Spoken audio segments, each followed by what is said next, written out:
The storm brings frequent anomalies. To help us analyze the situation, we brought some special guests to our show. Let's welcome our new friend, Researcher Medicine Pocket. Yeah, me. Who else could it be? Before we continue, maybe we should be clear just what a friend really is.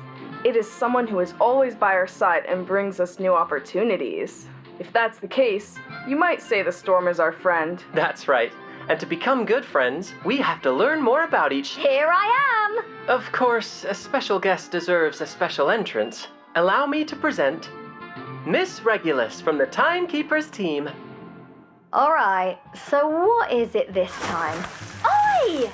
So, this is how you lot treat your guests. Don't worry, it has been very well calibrated. You won't get wet as long as you stay perfectly still. Bingo! It's a perfect representation of Laplace's theories. As long as we have enough data, including what we gain from gnosis and unpredictable sources, we can totally form a formula that can describe its patterns.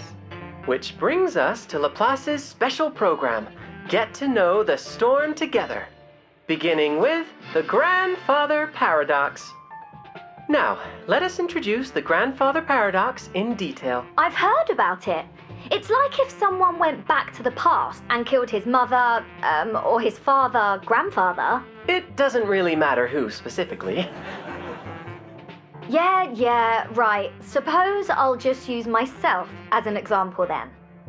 So, imagine that I survive the storm and find myself back in the past. And somehow I manage to accidentally off myself.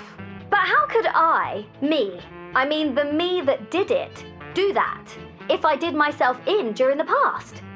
That's the whole idea of the mother paradox. So, do we need to worry about this paradox after the storm? I'm sure many at the Foundation would like to know the answer. And we can easily find a volunteer who has a mother in the past. Hold on now. This isn't what I signed up for. That's cruel. Don't worry. It only took a gun and a poor critter. The gun was made in 1930 and rigged to fire a tatzelworm's venom, which was extracted from an adult tatzelworm. After that, it was stored in Laplace's vault. Then, when time was reversed to 1929, the Foundation killed that tatzelworm with the very same gun. So, what happened? Did the gun disappear? No. In fact, nothing happened.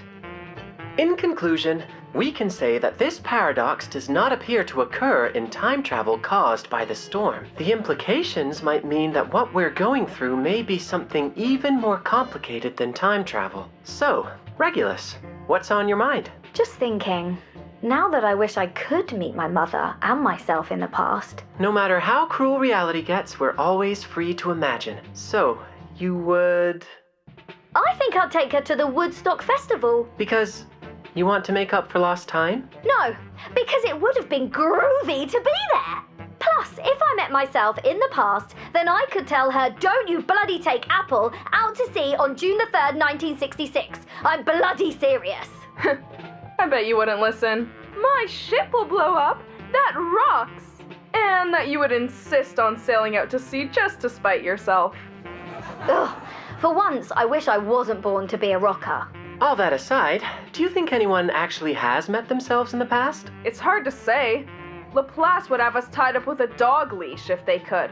We're so rarely allowed to go out. No surprise if we haven't had it happen yet. According to all accessible records in the Foundation, no one has ever met themselves in the past so far. But will there be an exception in the future? We just don't know. Well then, that's all for today. I'm certain our audience has learned a lot more about the storm, wouldn't you say? Not a chance. Why am I not surprised? Welcome to Laplace!